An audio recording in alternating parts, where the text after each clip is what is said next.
Okay, everyone, good morning. We've reached Friday and we are firmly looking ahead to the big game tomorrow. Tony. Fabulous. Raring to go. You can see it in me, can't you? You can see it in me, punching the air and stuff like that. Yeah, I love Hampden. I love big games. I loved last season's Scottish Cup semi-final, despite the fact that it was very much a close-run thing. But it was just a great occasion, and I'm expecting Aberdeen to turn up again as well. So it'll be a cracking match. So I'm looking forward to that immensely. Yes, and we'll get into the chat. Morning, you're all kind of slow this morning, I must say. Arthur's there, and Charlie, and Hazel, who's always there, and Alistair Jack, who we always see, and Dennis Jameson saying morning, everybody. Morning, Dennis. Listen, before we get started, I've been mentioning this recently, but just a reminder to you all, and we have said this recently, but more than 50% of the people watching Tony aren't actually subscribed. And to be honest, we can't really do this without all the support. Yeah. Give us this subscribing gets the channel. Basically, what happens, and I've done a lot of YouTube over the years, the more subscribers you get, the more your videos are recommended to other people. And it allows us to really grow the channel and do this properly.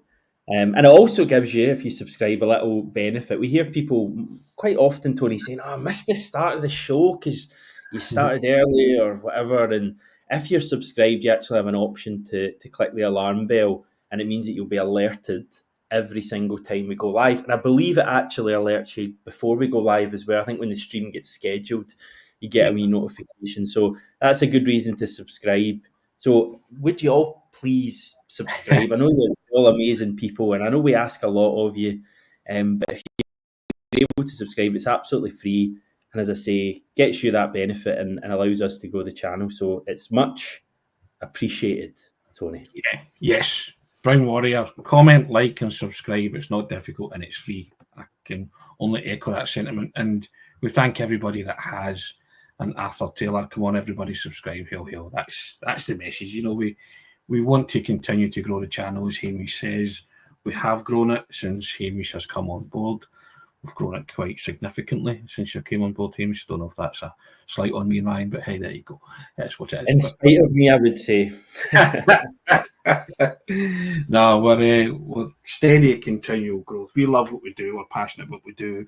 We're humorous about what we do. I've said all these things before, but we enjoy what we do, but a big part of it is you guys and subscription. So yeah, that's the subscription party political broadcast over, isn't it, Hamish?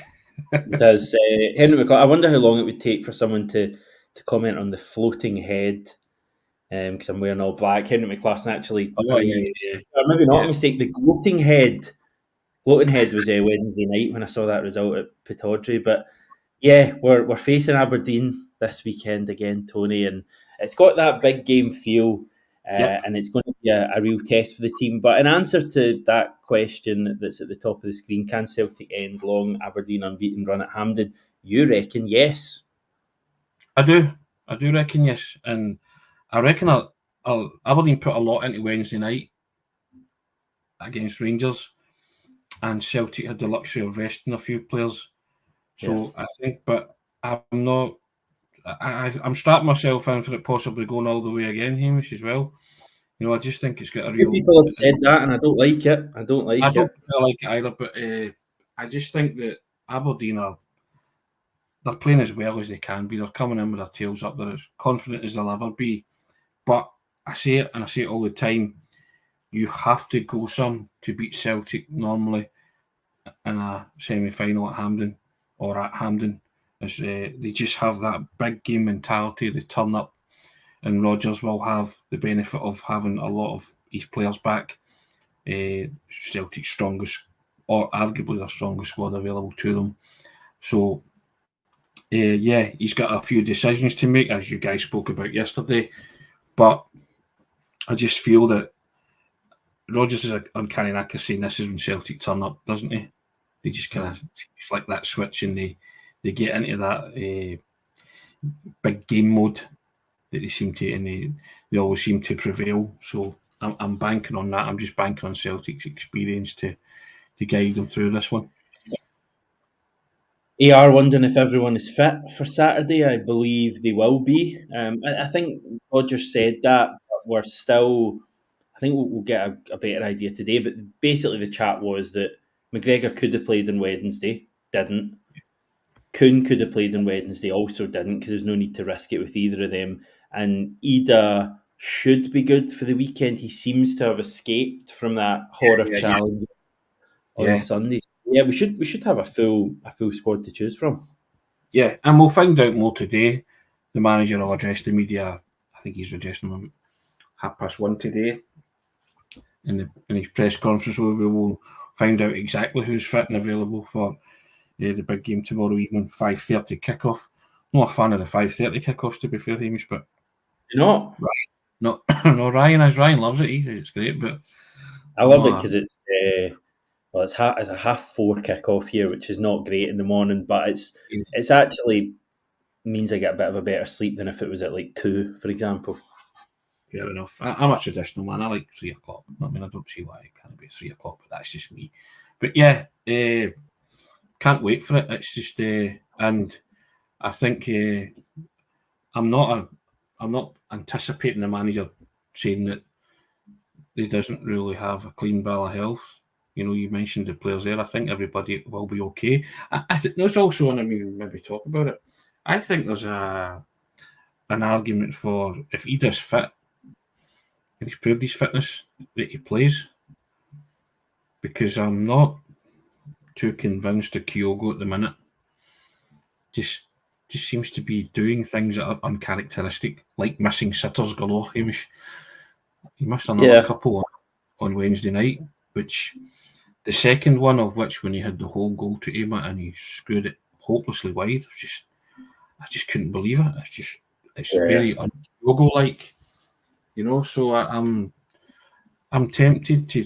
He would have to be 100%. I wouldn't take any risk with Adamida if he's not. But if he's proven to the manager that he's 100% fit and he got the boot off and everything's been fine since he's got the boot off, then I'd be tempted to start him against Aberdeen, because I just think it's going to be one of those games where they're going to come at you from all angles and be a bit more physical. And I think we need that presence up front. Just my own thoughts. I don't know what you're thinking yourself. But again, you talk about a big game mentality. Kyogo likes to show up in these kind of games. So at Hampden, his record at Hampden is fabulous. I think there's no doubt Kyogo's not at his like 100% level, and I don't think, to be fair, he has been all season. He's had really good games. The derby was excellent. He's had other ones as well, but he's not scoring the goals. I need to work out exactly how many goals he scored. He's maybe scored 5 or 6 this season, which probably at this stage of the season you would expect a few more from him. I think he's always missed chances at Celtic. But I don't think it's been as prevalent as it has been this season. Yeah, you might be right, or maybe he's not getting. He usually misses a chance and then scores one later in the game, and maybe that's not happening as much. Yeah, it's just been a recurring theme for me. I'm not, because there's been a couple of games where he hasn't scored, but he's contributed really well. Yeah, it's but I just think there's uncharacteristic things that he's doing, like not. What would you saying he scored 4 goals, Tony?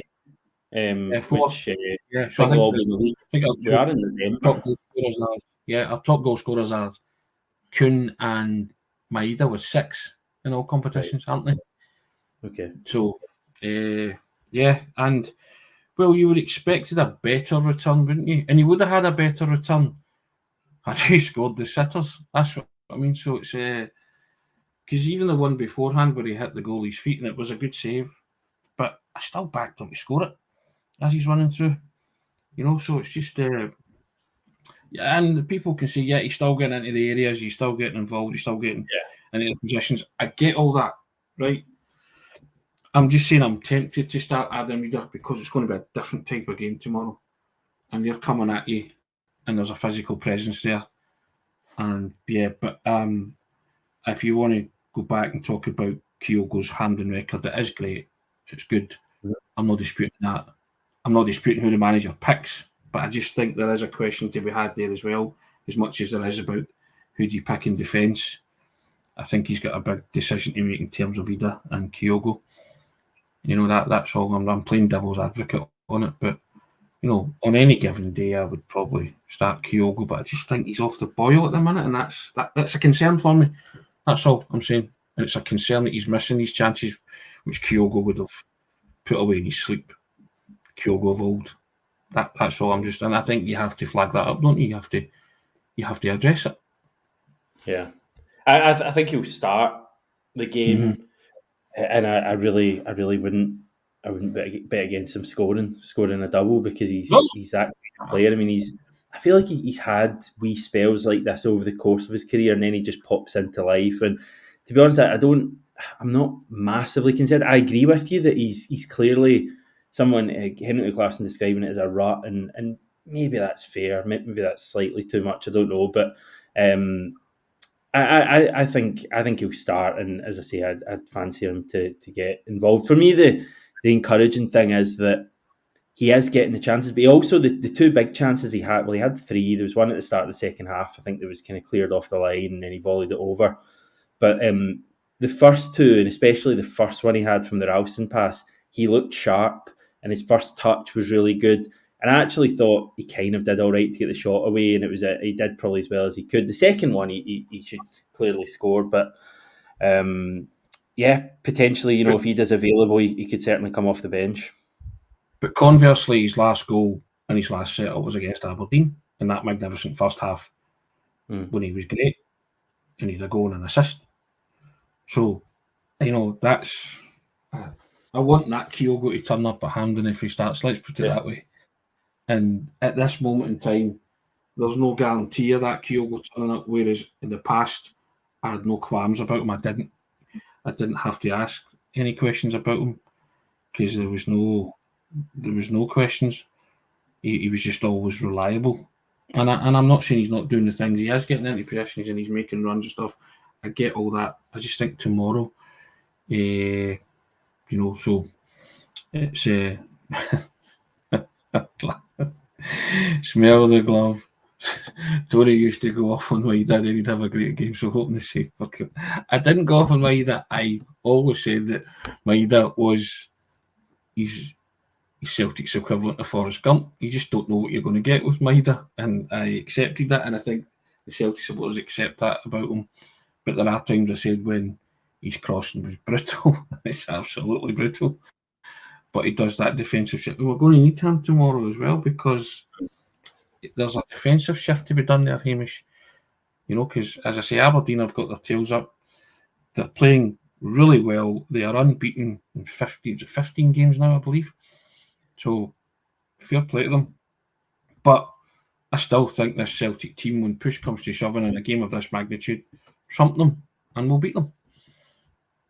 It must be, was it 4 or 5 league group stage games they would have had in the League Cup, because they've got through 2 rounds as well in 10 league games, so it's at least 16, possibly 17, and their run goes back to last season, and the last time that someone beat them was us on penalty kicks, and that was technically, you could argue that was a draw, even though obviously we won, but they're in a hell of a run. And I saw the highlights from their game in midweek, and I mean they were deserved winners over Rangers. Now Rangers aren't up to much at the moment, but they don't. I've got to beat them.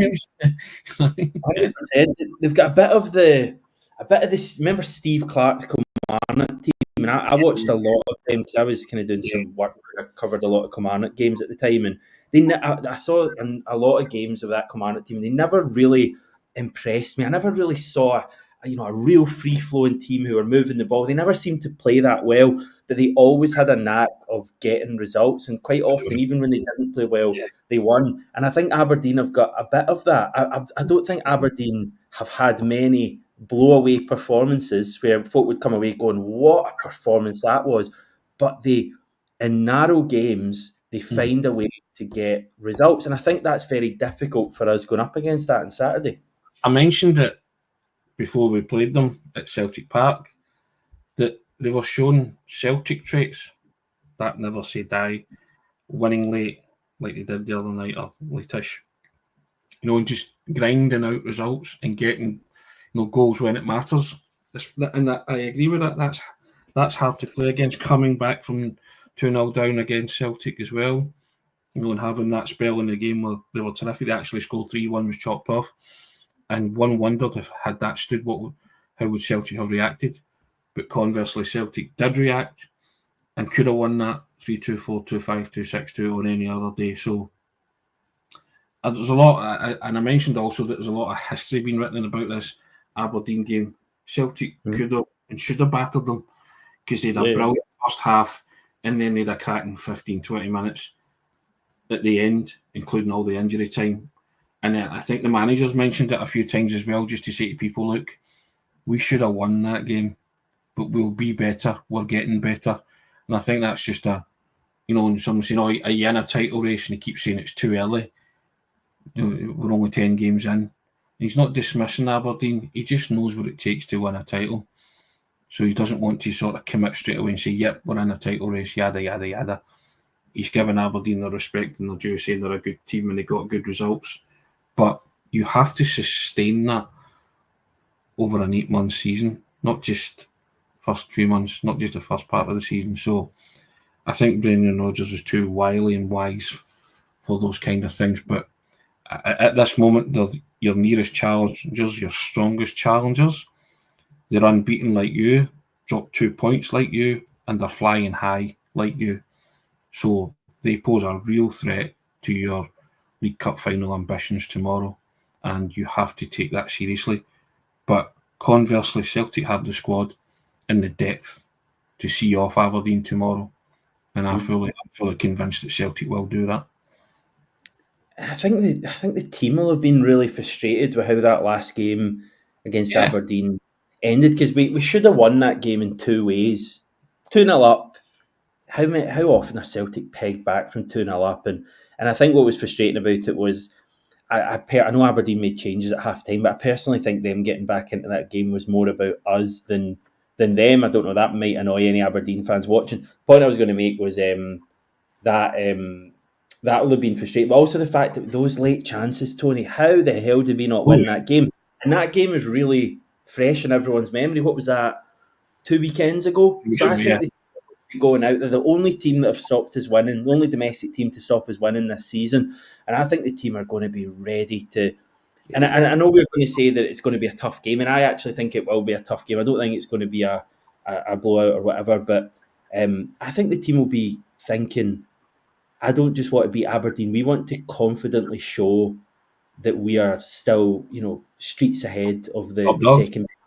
I think the team are going to really want to go out and make a statement in that game. I think the manager's been kind of alluding to that with these comments as well. I think they gave Aberdeen all due respect, and Aberdeen. It was Aberdeen that were coming to Celtic Park to prove to everybody that they were a decent team, right? Yeah. The result meant more to Aberdeen, and they got a result. And sometimes when you're flying high at the top, things go for you. Everything went for Aberdeen on that day, except the handball to put them 3-2 ahead. That's the only thing that went against, which was a handball, yeah. It went against them because it was a handball. So that's fair enough, right? So, but they got the rubber agree in terms of right. But when Celtic played in that first half and went 2-0 ahead, there was a clear gulf, Hamish. Aberdeen could get near Celtic. And there should be as well. Because would you take any Aberdeen players in the Celtic team? You wouldn't, would you? If we're honest. Probably not, no. I wouldn't. So right. And so there was a clear gulf between the sides. And as you said, Celtic came out and Celtic were caught cold, but that's what happens when you're not on it. When you're not on it for any period of time, that can happen. And a team as good as Aberdeen in the way they're playing picked you off. The manager made changes to affect the game because they weren't seen as a forward in the final third at all in that first half at Celtic Park. But so soon into the second half, as I say, they scored 3 goals, 1 getting ruled out. But after that, it was all Celtic. And they contrived to miss a plethora and a whole host of chances, gilt-edged ones, the lot. And I think every Celtic supporter in the stadium, people watching, we're just thinking it's going to come, they're going to score. Sometimes it doesn't come, and sometimes they don't score, and that was that day. And I think that's kind of that's added to this Aberdeen myth. You know, somebody came on the comments and said, "You're talking about Aberdeen as after Real Madrid." We're not. We're bigging up a team who have done well, and you have to acknowledge that. You have to give them their due respect, because they will make it difficult for you. But that coming to Celtic Park and getting a point, you know, that has added to the kind of this Aberdeen team are the real deal kind of thing. But there was moments in that game when Celtic were clearly ahead of them. I'm talking about that first half and that last 20 minutes. And if that Celtic team turns up, which it has a real habit of doing at places like Hampden, then that's why I think Celtic will win. And they have better players, they have strength and depth, and they have a lot more players in their team that can hurt Aberdeen than Aberdeen have in theirs that can hurt us. That's the way I see it. And you tend to find that on these occasions, the best team win. I'm pretty confident in that summation. And that's not to decry anything that Aberdeen are doing, because there will be an element of doubt and an element of worry amongst everybody of a Celtic connection tomorrow. And that's fair play to Aberdeen, putting that there. It's great. Listen, I think it's brilliant we've got a game tomorrow where I think, you know, there's a real you know, jeopardy, I guess, in that game. Like, Aberdeen are a formed team, and Aberdeen will feel they can win the game. And I love the fact we're going into a game where the opposition will fancy their chance. I think that's good for Scottish football. I think it's good for Celtic. It's good for our players to have a real test. But obviously, when the game starts, I hope we go out and obliterate them. And I think we can play. I think we can play better than that first half that we played at Parkhead against Aberdeen. From memory, and I may be misremembering, I didn't think we were spectacular. I thought we were all right, and I thought we did some good stuff in that first half against Aberdeen. But I don't think it was like a start of the season performance like we saw in the derby or anything like that. So I think if the team are really up for it tomorrow and want to prove a point, I don't think Aberdeen will deal with this. The difficulty is if we don't turn up and maybe if we play like we did in midweek, and I know we'd made changes, or we play like we did against Ross County, for example, then, you know, I think it could be a challenge. Could be a long day if that's the team that turns up. But I think in that first half against Aberdeen, Celtic skillfully manoeuvred themselves into position where they were 2-0 ahead, and as you say, without hitting great heights, but enough heights to take them away from Aberdeen and be head and shoulders above them at that moment in time in the game. And then come the break and the changes, 10 minutes after half time, it had all gone. And that's what I mean, when you come off it and you're not stepping on it. I mean, Kyogo's got a chance for 3-0. There's another chance that he missed. Right? So that recurring theme. Kyogo buries that in the 46th minute. Aberdeen are getting a tanking in that game. Right? So it's fine margins at all times. He misses that. Aberdeen then go up the park and score through that lovely pass from McGrath when Scales is caught out of position, and it's a great finish. And from that, they get the deflected goal from Shinnie. You know, he hit that 9 times out of 10. It's not going in the net. Hits off Trusty. Schmeichel, no chance. That's what happens when your luck's in and you're riding high at the top of the table. You kind of get breaks like that, don't you? So, but that's you know, that's my reading of it. People can read into that what they will, but that's what happened. That's factual. That is what happened. So I just think that there's a point to prove here as well. And I think you mentioned it earlier that the manager and the players will be like, right, they are the only ones that have taken points off us this season. We should have won that match.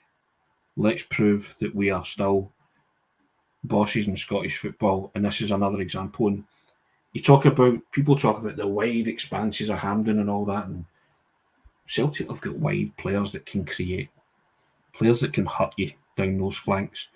Speed merchants like Maida and Kuhn, whoever plays up front, whether it's Kyogo or Ida, they've got goal scorers, and they've got goal scorers in the midfield as well. So they've got goal scorers all over the park.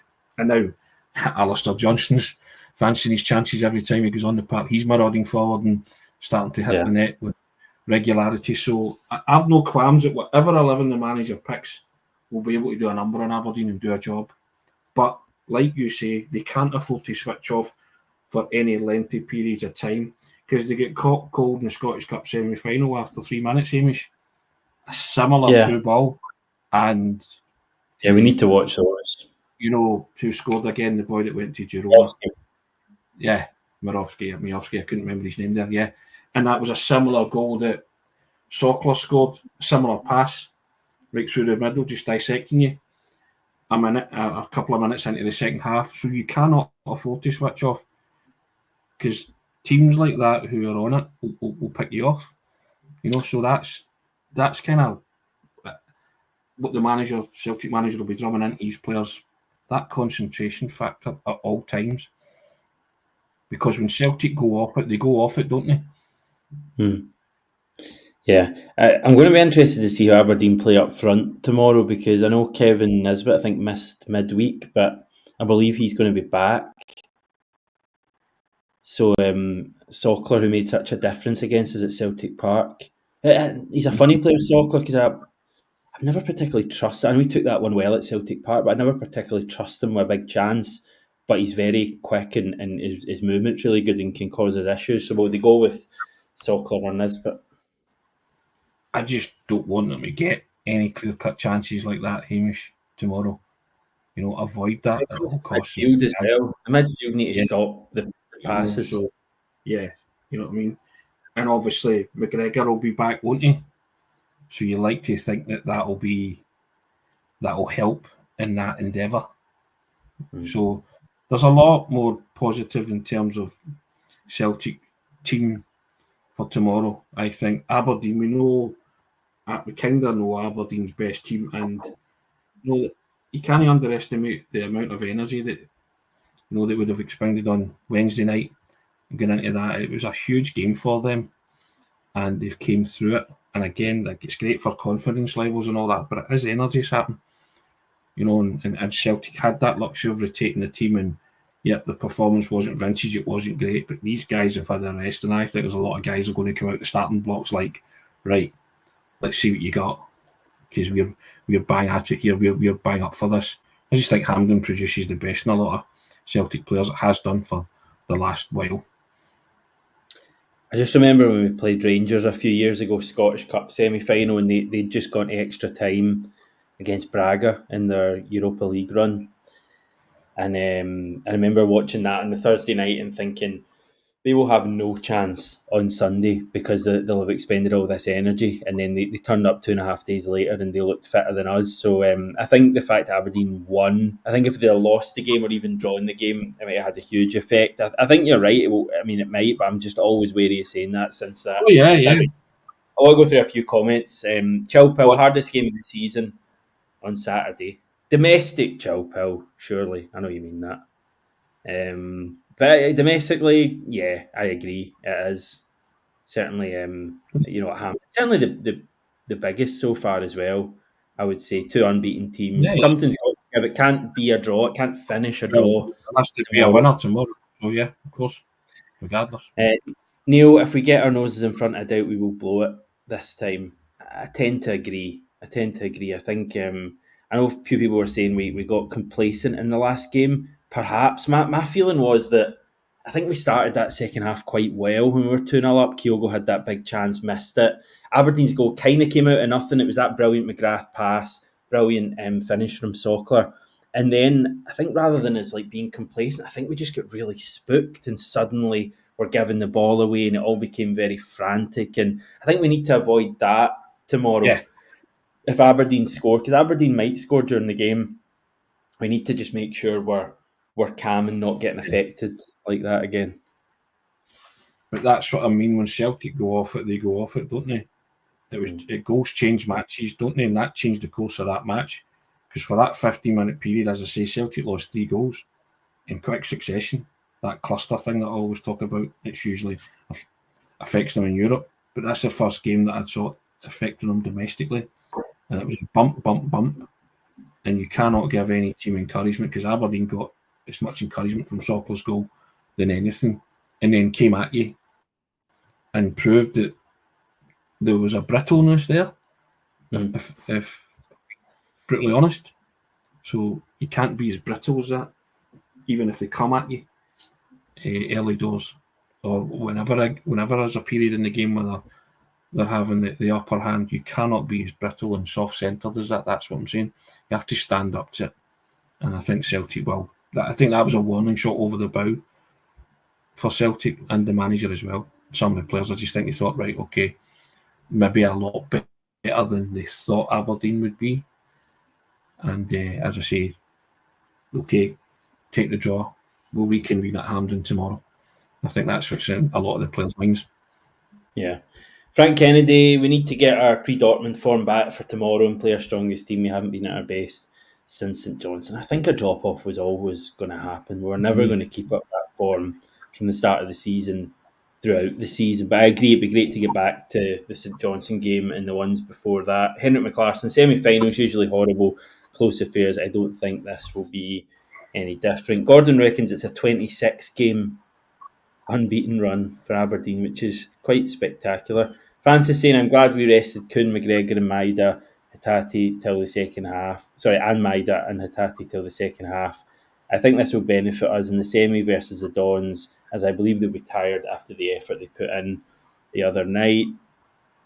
Brian, coming up against a team with grit, heart and determination and a team who fight for one another is going to be hard to play against. We have to be at our best to win this game. Agreed. And AR saying our mentality will be tested if we lose first goal, because let's face it, panic set in when Aberdeen got back to 2 each last week. Brendan Rodgers later as well, Tony? Yeah, player at 1 o'clock, Brendan Rodgers at 1:30. He's usually very good value, isn't he?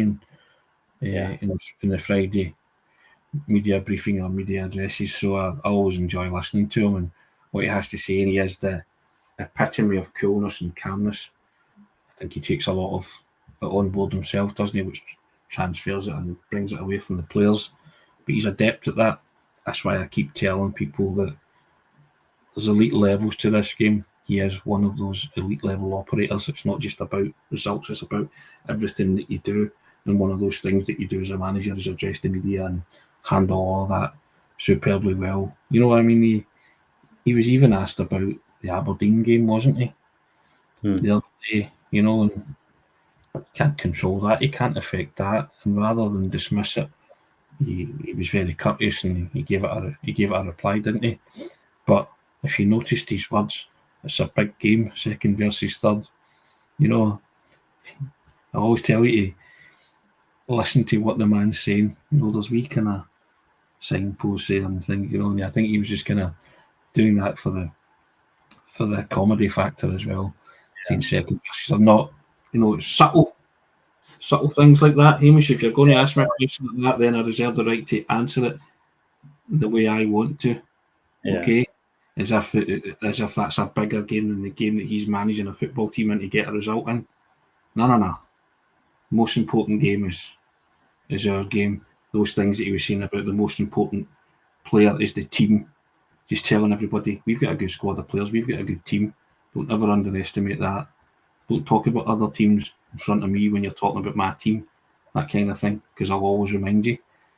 So I was, listen, you know how I feel about the manager. I trust him implicitly, and I like listening to him, but it's those subtle nuances that you've got to pick up on and can get lost in the vortex of questions being asked of him, but he's very, very adept and very good at what he does in those situations. Yeah, and he'll be good value today. And you and Ryan are off to Hampden tomorrow, so there'll be videos galore. We're on our way to Hampden, as they say, Hamish. Don't know if we shall not be moved, but hopefully that's the chant come whatever time it finishes, 7:30, something like that. But yeah, we'll be there pre-match and post-match after the work's done. But yeah, you'll hear from us some point about 4:15 tomorrow. But that's an hour and a quarter before. Yeah, so we'll be around about that time, guys. We'll be in situ. We'll be in Hampden. There'll be lots of colour, lots of noise. So can't wait for that. I always love going to Hampden. I always laugh at the Bertie Auld quote, the great Bertie Auld, who said that it's Celtic's training home. They were there that often. So in the 60s. They're proving that it's kind of similar again, isn't it? But yeah, so they always you always get that buzz when you're heading for Hampden. You really do. It's always a big game, So especially tomorrow, big atmosphere, big game. So yeah, we'll continue the videos prior to the match. Well, Tony and Ryan will when he returns. I'll be back on Monday, guys, to look back on what happens. So yeah, enjoy your weekend and fingers crossed for a big Celtic performance, and hopefully we can get through to the League Cup final. Just before we go, reminder: we're looking for subscribers. Yes, you can support our work. Yeah. A wee bit more if you want to join the YouTube members channel. It costs just $2.99. Thanks to everybody that's taken that offer up. $2.99 a month, and you'll receive early video access, priority comments, and exclusive members chat function, guys. It's worth it. Well, we think it's worth it. So if you wanted to do that and support us a wee bit more, we think it's worth the money. So thank you to everybody who's taken up that offer. We really appreciate it. As Hamish said at the start of the programme, get subscribing as well. I think we've tipped the 12,000 barrier, haven't we? We've crashed through that. So next 13 is the next one. 14 is the next one. Okay, let's do it. Let's get there. But yeah, enjoyed that today, Hamish. I'm buzzing now. I woke up. You're always kind of all right, calm before the storm type thing. But yeah, I'm up for it now. So cheers for that. Excellent. Right, okay, I'm up for it as well, and I hope you are too. We will catch up with you very soon, everyone. Thanks.